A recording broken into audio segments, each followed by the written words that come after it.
Hello, in front of me I've got NFL 26. In this video I'll show you how to adjust physics-based tackling results.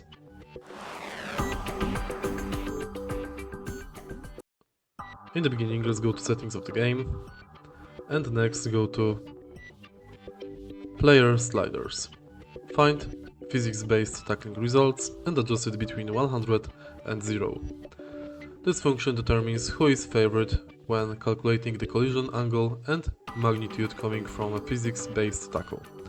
Lower values favor ball carriers getting knocked backwards, higher values favor ball carriers getting extra yards, and balanced values rely more on ratings and attributes. If you find this video helpful, please leave a like, comment and subscribe.